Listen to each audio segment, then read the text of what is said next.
혹시 스스로를 중산층이라고 생각하십니까? 서울에 집 한 채 있고 연봉 6천만 원 정도 벌고 1년에 한두 번 해외여행 가면 중산층이라고 생각하셨죠?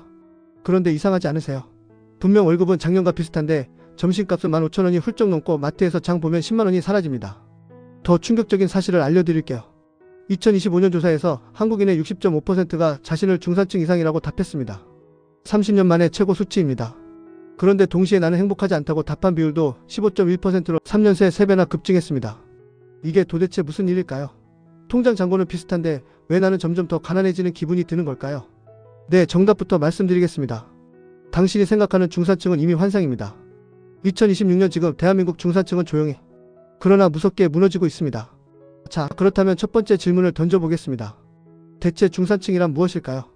통계청의 공식 정의를 보면 중위소득 50%에서 150% 사이에 속한 사람들을 중산층이라고 합니다.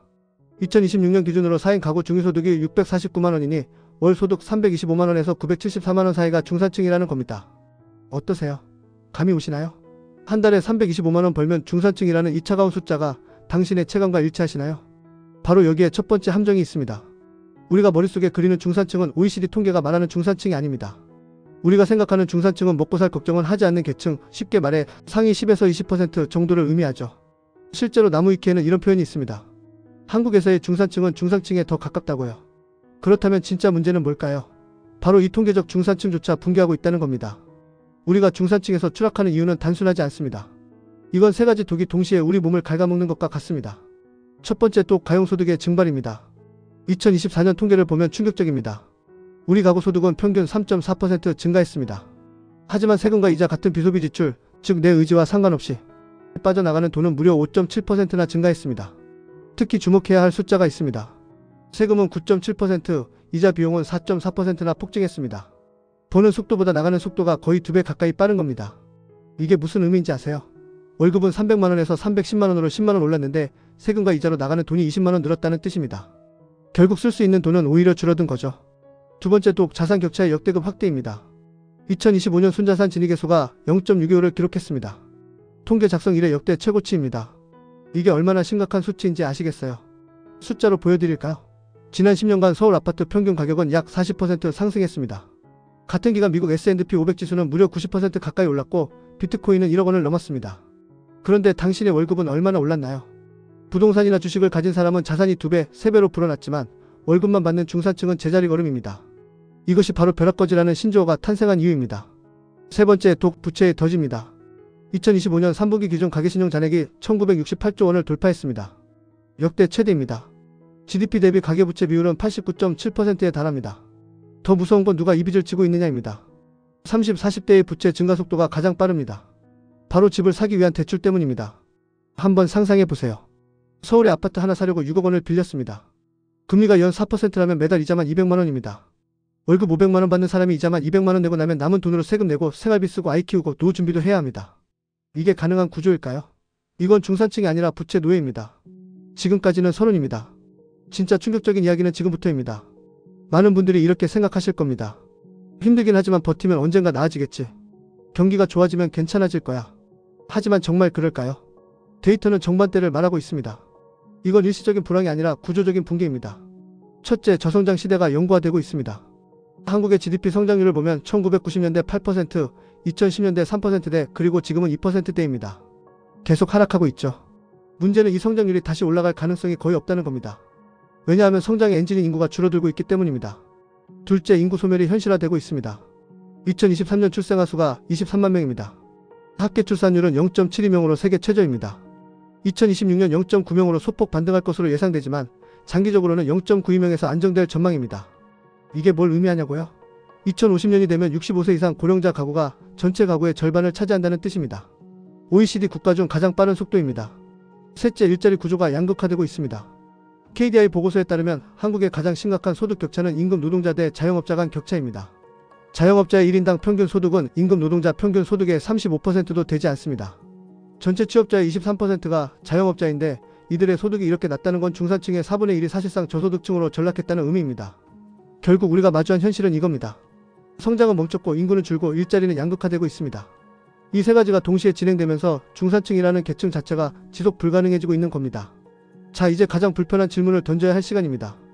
당신은 지금 어디에 서 있습니까? 중산층 붕괴를 이야기할 때 가장 위험한 착각이 있습니다. 나는 아직 괜찮아.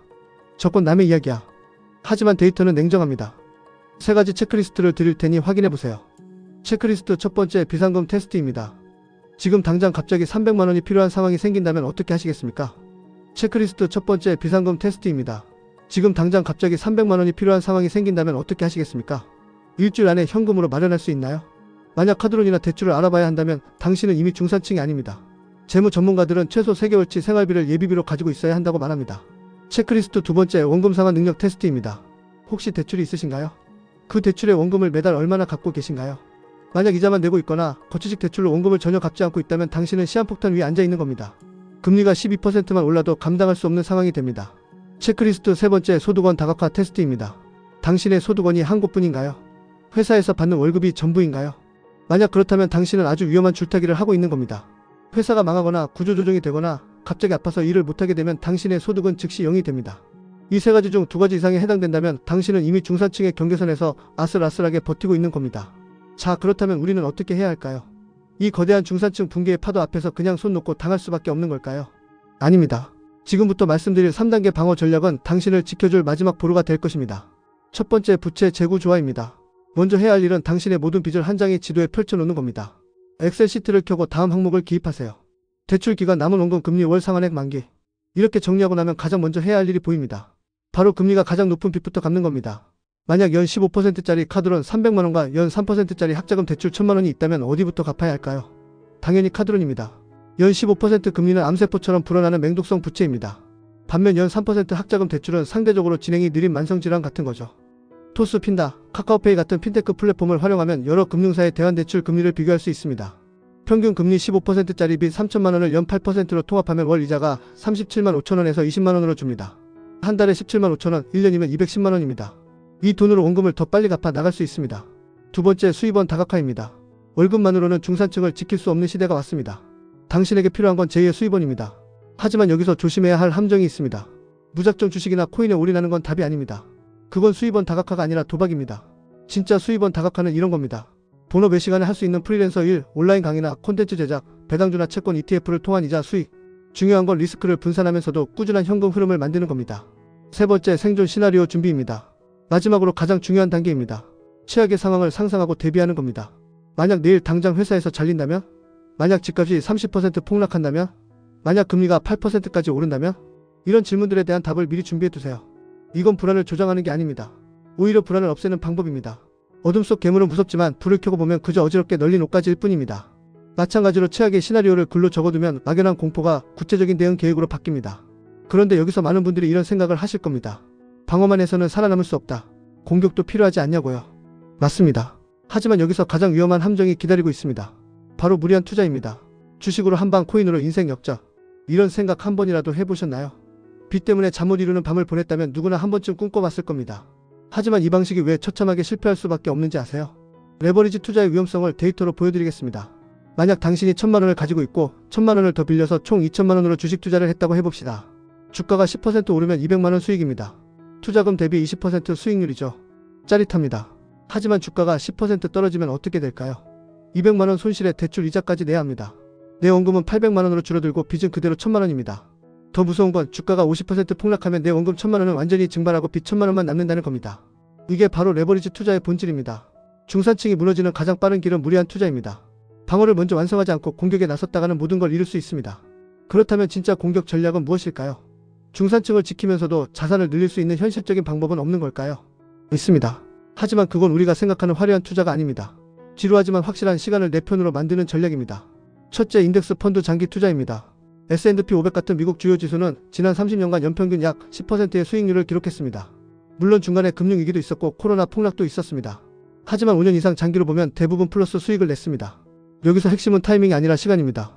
언제 사느냐가 아니라 얼마나 오래 들고 있느냐가 중요한 거죠.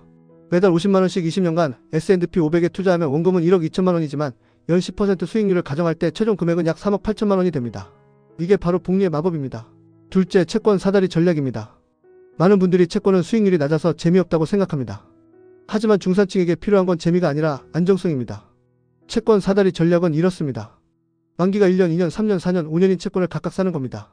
매년 만기가 돌아오는 채권에서 나오는 돈을 다시 5년짜리 채권에 투자하면서 계속 굴려나가는 거죠. 이렇게 하면 금리가 오르든 내리든 평균적인 수익을 얻을 수 있고 필요할 때마다 현금을 확보할 수 있는 유동성도 확보됩니다. 셋째, 배당주 재투자 전략입니다. 삼성전자, SK하이닉스 같은 우량 대형주들은 매년 배당금을 줍니다. 이 배당금을 받아서 쓰는 게 아니라 다시 주식을 사는 데 쓰는 겁니다. 이것도 복리 효과가 작동합니다. 배당금으로 산 주식이 또 배당금을 주고 그 배당금으로 또 주식을 사고 눈덩이가 굴러가듯 자산이 불어나는 거죠. 하지만 이 모든 전략에는 공통점이 하나 있습니다. 바로 시간입니다. 최소 5년, 길게는 20년을 바라봐야 합니다. 중산층 붕괴 시대를 살아남는 진짜 비결은 한 방이 아니라 꾸준함입니다. 화려한 역전이 아니라 지루한 반복입니다. 자, 마지막으로 가장 중요한 이야기를 하겠습니다. 많은 분들이 오해하는 게 있습니다. 중산층을 지킨다는 건 돈을 많이 버는 것이라고요. 하지만 그게 전부가 아닙니다. 진짜 중산층의 핵심은 선택권입니다. 내가 원하는 삶을 선택할 수 있는 자유, 회사를 그만둬도 3개월은 버틸 수 있는 여유, 아이에게 필요한 교육을 시켜줄 수 있는 능력, 부모님이 아프실 때 병원비를 낼 수 있는 힘. 이게 바로 중산층입니다. 숫자가 아니라 자유입니다. 2026년 지금 대한민국 중산층은 무너지고 있습니다. 이건 누구의 잘못도 아닙니다. 저성장, 인구 감소, 자산 격차라는 거대한 파도가 우리 모두를 덮치고 있는 겁니다. 하지만 우리에게는 여전히 선택권이 있습니다. 이 파도에 그냥 휩쓸려 갈 것인가, 아니면 방어막을 세우고 한 발씩 앞으로 나아갈 것인가. 오늘 제가 드린 3단계 방어 전략, 그리고 3가지 투자 전략을 기억하세요. 당장 내일부터 실행하세요. 당신의 모든 빚을 적어보세요. 예비비 통장을 만드세요. 매달 10만원이라도 인덱스 펀드에 자동이체 걸어두세요. 이 작은 행동 하나하나가 10년 뒤 당신을 중산층으로 지켜줄 유일한 방패가 될 것입니다. 중산층 붕괴는 숙명이 아닙니다. 우리가 어떻게 대응하느냐에 따라 충분히 막아낼 수 있는 도전입니다. 오늘 이 영상이 당신의 선택에 작은 도움이 되었기를 바랍니다. 감사합니다.